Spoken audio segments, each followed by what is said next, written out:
What's up, guys? Hope you guys having a good day. Today, I'm going to break down how I took a massive loss today. And I've been using the same strategy I've been using for the last 2.5 weeks. And I just want to show you guys the things I did wrong so that way you guys can learn from my lessons, my mistakes, and you guys don't have to make them yourselves. So I wrote down in my journal, I'm going to explain to you first all the stuff that happened. Basically, I went 0-2, lost a grand. Um, So my first trade, we broke below our 15-minute open range support. When Nasdaq had a shallow pullback for about 4 minutes, it treated it like a resistance. So I went short, but Nasdaq just held above, so I cut my losses. I lost 429 on that trade. My second trade, Nasdaq went to retest the open range support. So when it cracked it, I went short, but it held above. I bounced, and it bounced back, and Nasdaq actually had a nice rally. I lost about almost 550, 580 from that trade. The one thing I actually want to do, explain to you guys is, and this is like things I'm working on. I haven't even been trading every day for like for a year and a half, and I'm gonna show you guys my account real quick on Top Step. I'm currently down after yesterday's trades because I made like 250. I think I'm down like 765, and like I'm showing you guys this not to like brag, not to like boast about myself or anything else, or to bum myself out. But I do want to be honest with you guys that like my risk management is not the best. That is something that it is like an everyday thing I'm working towards, is having a better risk management. I would like to have like a 2-to-1 or a 3-to-1 risk reward ratio.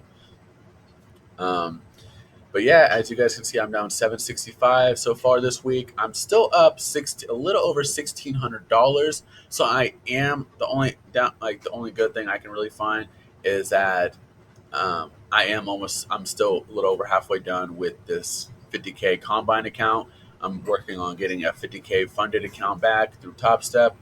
So, and just for anyone who doesn't believe that I had 12 green days in a row, I do want to show you guys my my trades. So I'm going to go all the way down here. So October 12th was my last horrible day. And as you can see, I lost $1,052. Then I started doing the 15-minute open range breakout strategy, and I started being really picky, really patient about all my trades. And as you guys can see,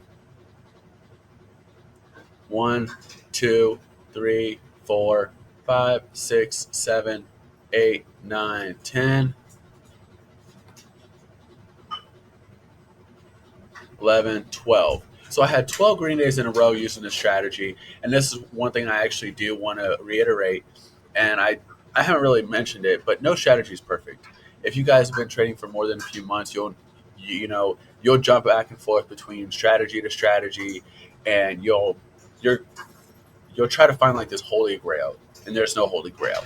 No trade's perfect. I just rather just be straight up with you guys. No matter if I go 4 months green every single day, back to back, 4 months in a row, at some point I'm going to lose money. And if my risk to reward is not good, if my risk reward is not on point, I'm going to take losses like this. As you can see right here, $1,018. My first loss was 429, and then my second loss was like 589. So I'm going to open the charts and show you guys real quick. So basically, Nasdaq had a nice sell-off. We did hit a high of the 15-minute open range at 428. We hit a low at 327. Now, I'm going to zoom in real quick so that way I can show you guys, get a little bit more pickier about this. So, as you guys can see, from around 9:36 all the way till around 10:06, so 30 minutes, Nasdaq basically just consolidated. Couldn't make up its damn mind like my ex-girlfriend. So this is what I want to show you guys. I saw this area as like when we tested this, I was like, okay, you know what? As you guys know, I don't like just to jump into a trade. I like to, let's say we break the support, right? I like for a break below. I like for an open below. And then once we get the open below, I like for a retest. Have a little shallow pullback, let it retest, treat it as like validate it as a new resistance, and then I go short. Well, as you guys can see, we did Nasdaq did push up a little bit to around 356. So, and then once we broke below, and then we retested it. This is like, in my eyes, my shallow pullback. This was like the perfect trading setup, and we held it for about 3-4 minutes. And this is honestly where I went short. Looking back, and I'm still, it wasn't like the worst trade. It's just I could have been more patient. We were very oversold at the time. Obviously having this massive sell off right when the market opened, we became very oversold on the 1 minute time frame. One thing I could have done is I could have waited for it to break back below and open below. As you can see, it rode the support for about 3 to 4 minutes. So one thing I not could have, but I should have done differently. One thing I could have done differently is I could have waited for it to break below and have an open below and continue hitting lower lows, then go short at that point. Um, I'm frustrated with myself, guys. Like, I'm not gonna lie, I'm real disappointed. I was real hard on myself this morning. I was beating myself up. Um, but yeah, once we hit this range and we started to hit a little bit higher highs, I was like, you know what? I was like, I'm gonna take this loss. I'm gonna deal with it. I don't think we're gonna break below it. And then, man, as you guys can see, just a rough day for me. And then my second trade was actually right here. And this is where I actually broke one of my biggest rules. As you guys, just like I just said, I like for a break below and open below. And then I like for like almost like a shallow pullback for it to validate it as like a new resistance or a new support, whether if you're going long or short. And right here, when we hit this area, I'm going to zoom in a little bit real quick just so that way you guys can see these wicks. If you guys look at this candlestick all the way to here, we had from around 338 to around 347 just straight rejection. You guys can see it in this candlestick, this one, this one, this one, and this one right here. We had straight rejection in all the areas. So that made me believe that we were not going to recover, and we weren't pushing up, and we weren't, seeing progress on the upside. We weren't hitting higher highs and higher lows. And so when we did crack it, I got gung-ho. I won't lie. I was a little bit eager to make back that loss because at the time when I first opened my computer, I was like $328 away from being done with this account and getting that combine, getting that funded account back, making all that money. Like I was so fucking happy, just ready. I was gung ho today. I ain't gonna lie to you guys. I didn't sleep much last night because this is all I kept thinking about. But yeah, the moment we cracked it, I went short again. I was like, hey, you know what? We didn't hit a higher high, and on top of that, we're getting a break below, so I'm gonna go. I went short, and as you can see, we pushed up. The moment we broke that EMA, I got the fuck out. And this is where like risk management is really important.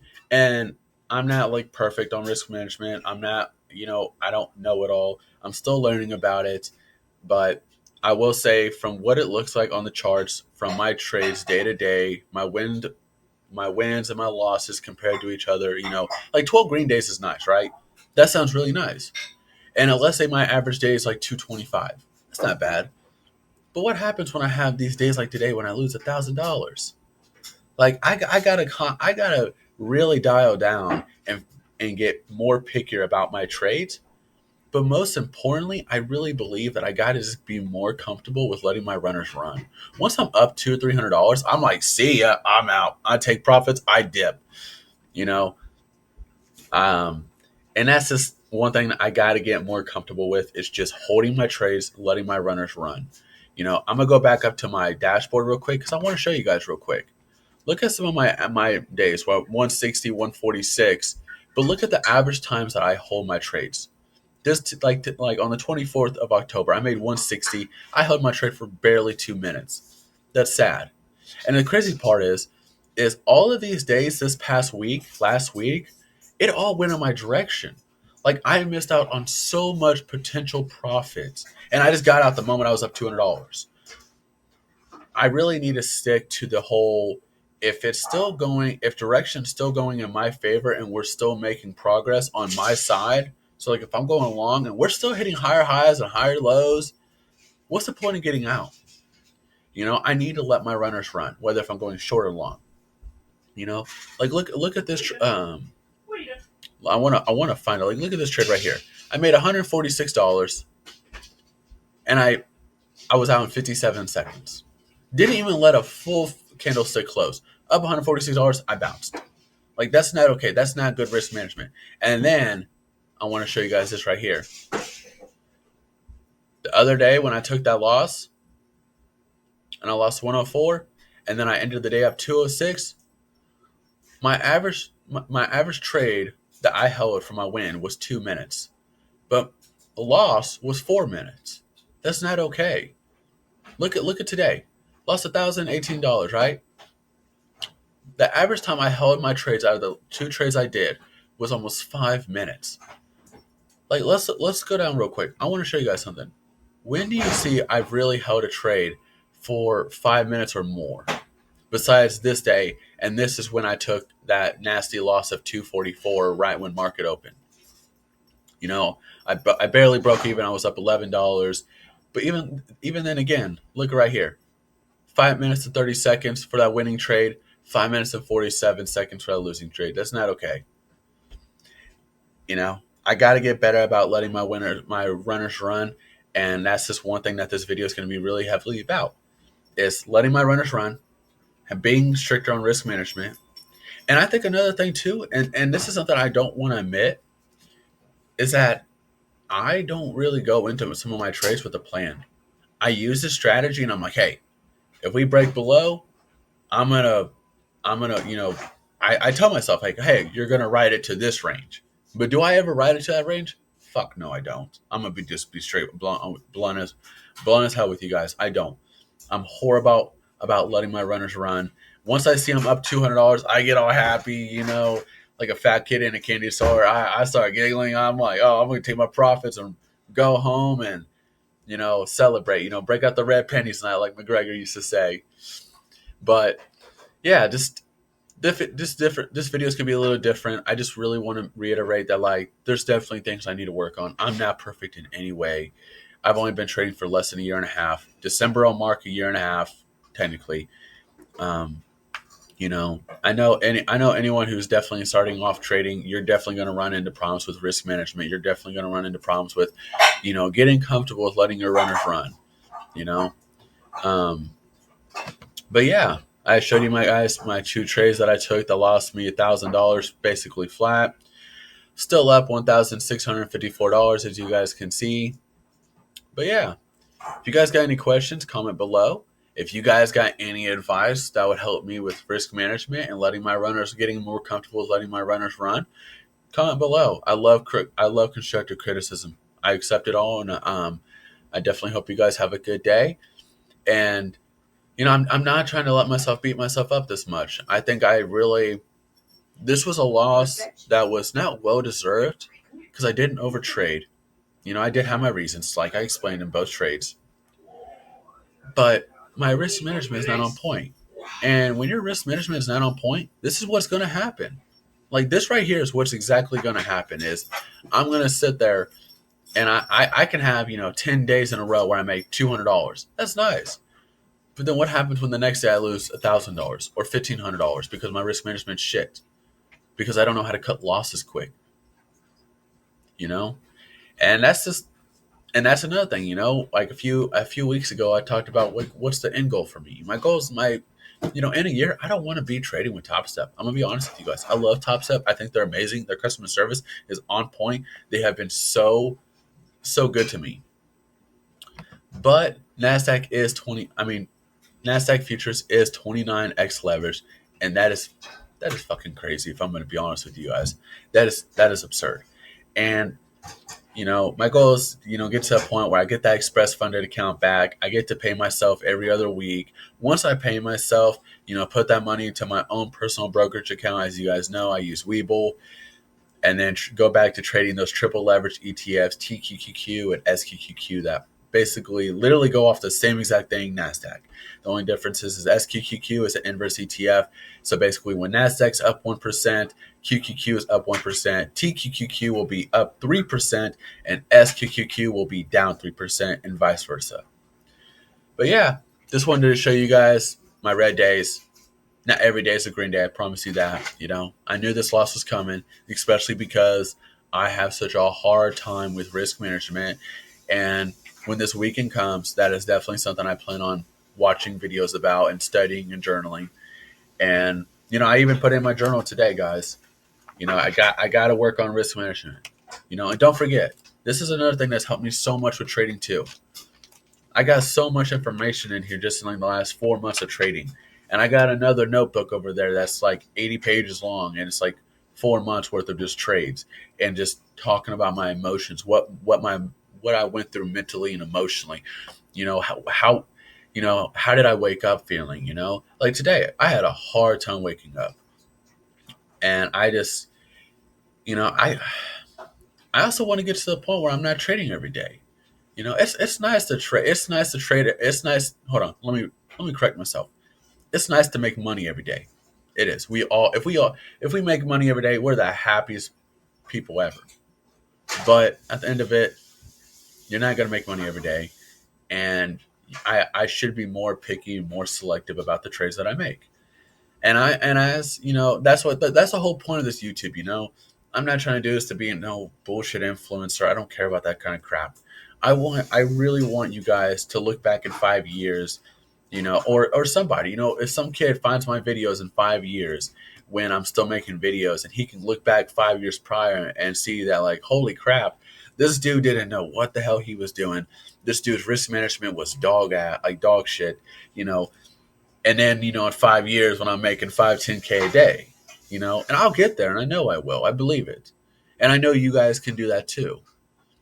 But it's all about progress. And this is journaling all my trades, and being honest with myself mentally, emotionally. It truly does help me in the long run.